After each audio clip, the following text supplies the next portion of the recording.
Hey y'all, it's Dr. Shamanda. Welcome back to my channel where we talk about all things mental health, personal finance, and overall strategies to live your best life. Alright guys, so it is super early morning, Wednesday, and I thought I'd check in with you guys and share something that crossed my mind to share with you guys and probably answer a question that many of you all have been wondering. And that is really focused on the question of why do I save, invest, and pay off debt all at the same time? Because I know that we've been taught that you should focus on one thing or one thing at a time, essentially. Now, if you're like me and you started your personal finance journey off with studying or following Dave Ramsey, who is known for the baby steps, and I'm not going to go into the baby steps now, but I think I did a video on that before, so check out my basic finances playlist and you may see a video breaking down those baby steps. But if you started off with studying him and his process and the baby steps, then you know that the first step is that you focus on that baby emergency fund, which is $1,000. And once you get that $1,000 saved, which for a lot of people is a lot of money and takes a lot of time, because essentially you're still paying your regular payments every month, right? You still got to pay for your household expenses, but on top of that, you need to find a way to put a little money aside to earn or save up $1,000 as fast as possible. Now, he does encourage us to, do things like maybe work a second job selling like delivery for like pizzas, and now things like Uber, are available. But whatever you need to do, like even say like selling some of your old clothes or things like that, like just try to get that $1,000 as soon as possible. The next thing is to start paying off debt. So list your payments in order, your debts in order smallest to largest. And that is actually using the snowball debt payoff strategy. I did a video on that specific topic, and that is the method that I choose. That is definitely in the basic finances playlist, so check out that video as well. But that is what we're taught essentially. And after we pay off our debts, finally we can start investing. So you can see where it's not that we don't do any of these things, it's just that we do them one at a time. Well, obviously I have rebelled, and it took me a minute to get here because I just thought, no, I want to follow his plan, perfectly, and it works. There's millions of people who can speak to, this plan working and becoming 401k millionaires, or baby step millionaires as they call it. And so I know this is a proven method that works, and I'm not saying that it doesn't work. I'm not saying that there's anything wrong with that. But I decided to change that up maybe a few years ago. I decided to do something a little different. And I started noticing that people in the debt-free community were also choosing to do something a little different. And they started to go more of the FIRE route. And that is, you're working towards financial independence, retiring early, and that's using a different strategy. Now, there are definitely bits and pieces of the Dave Ramsey or the baby step method that is embedded in the FIRE process as well, because you're still saving, obviously you're still investing. It's just that you're not doing it in that specific order, and you're doing them all at the same time essentially. Now, I'm not going to go down the whole rabbit hole of what FIRE is or anything like that, but I'm going to talk to you guys about why I'm choosing to save, invest, and pay off debt all at the same time. Now, first let me say, it's not easy to do this. It would probably be a lot easier to focus on one at a time, because I could just throw so much more money at it, and I get it. One thing that recently came up for me in terms of paying off debt, even though I've been saving, so I have about almost 2 months worth of living expenses saved up, right? Now, I'm also down to my last 2-3 payments of my car loan. So technically, if I transfer that money out of my savings, I could pay off my car probably today. And so, or at least by the end of this month, right?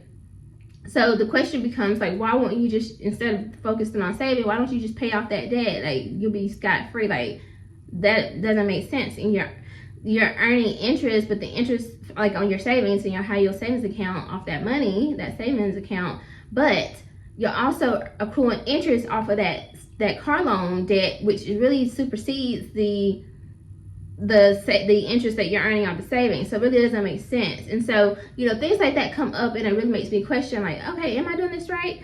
But I'm going to tell you why I'm choosing to do this method. Okay, now I had to take on a mindset that it's not either or, it's just a strategic balance.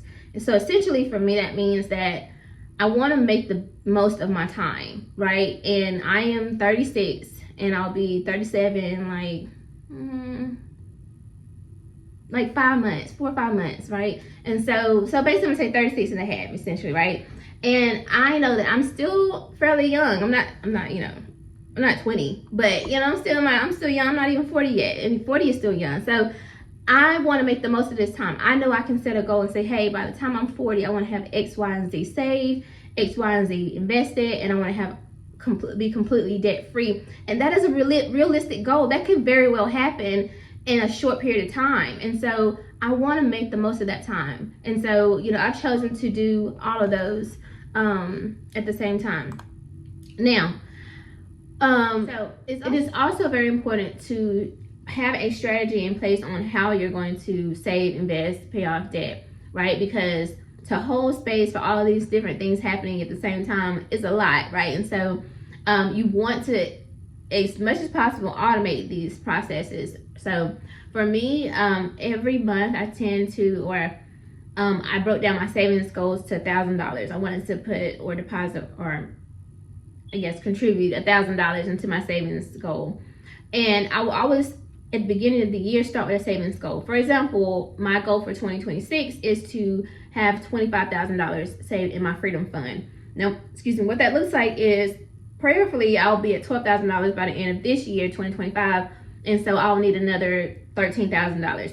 Now, January 2026 with my new employer will be a 3 paycheck month, and so I intend to actually contribute $2,000 to my Freedom Fund in January 2026, and so then the rest of the year I need to just deposit $1,000, and that should allow me to reach the $25,000 saved. Now, in terms of my Roth, now I base that on my the maximum allowed to contribute for that year. So for 2025, we could contribute up to $7,000 to max out that account. And so I broke that up. Basically, I think it's 533 or 588. I can't remember. I always forget. But that actually, I should have it written down here somewhere. Let's see. I don't know. I have it somewhere. But anyway, if you know the number, you'll know it. Oh, there it is. There it is. 583. There we go. I know it's something. So 583 divided, so $7,000 divided by 12 equals up to 583 per month. It might be give or take $1 or something like that, or some change, but essentially 583. And if you put that in every month from January to December, you should end the year with $7,000. One thing I tried this year though, I wanted to do something different. I wanted to max that account out within the first 6 months of the year, so that the second 6 months of the year would just be about growth, right? Because it's growth off of that money that's already in the account. And so what I did was I divided the $7,000 into by 6. So that gave me the number $1,166. And so typically you'll see me contribute that amount to my Roth every month for the first 6 months. And so I was able to do that for the last 2 months. So I feel really good about that, right? And so I definitely intend to do that as well for 2026. And then as far as paying off debt, I look at whatever debts I have. And so right now I still have a little bit of a tax debt from when I was a contractor some years ago. My student loans, my mortgage, I do consider a mortgage a debt, and my car loan. So I look at those. I obviously have my regular payments that I make, and then something like, let's say for example, my tax debt. Right now for 2017, that debt, I have about $2,750 left. And so what I've decided to do is break that down, divide it into like 6 months or whatever, 5 months. And that basically I intend to pay about $500 for the remaining rest of the year, and that'll be paid off. And then I'll have like one more tax debt, and then those will be paid off, and then I'll be left with I'll be paying my car off soon, within the next 60 days or so. and then I'll have just my student loans and my mortgage. And then once that happens, obviously making my regular payments, and then I'm just, you know, seeing how much extra I can put toward it. Now again, I have to also consider that, okay, how much am I putting toward my freedom fund? How much am I putting toward my Roth? My 401k is already going to be coming out of my paycheck, so I don't focus on that too much. But whatever's left, after, of course, I pay my regular household expenses, I put some toward my miscellaneous spending, like just, you know, outings, traveling, sinking funds, things like that. And then whatever's left, I use that to determine how much extra I can pay towards the debt. And I try to be consistent, like consistently how much am I left with. That way I can kind of have a plan every month. Okay, and if I, for some reason, don't spend as much money as I usually spend in my miscellaneous or in my household expenses, I add that to my debt payoff, so payments. So that's how I do that. So go into the month or the year, honestly, breaking down what your goals will be for each category: saving, investing, and debt payoff. And then the third thing I wanted to say was that this approach gives me power and peace. So I feel like I have control over my money and where it goes.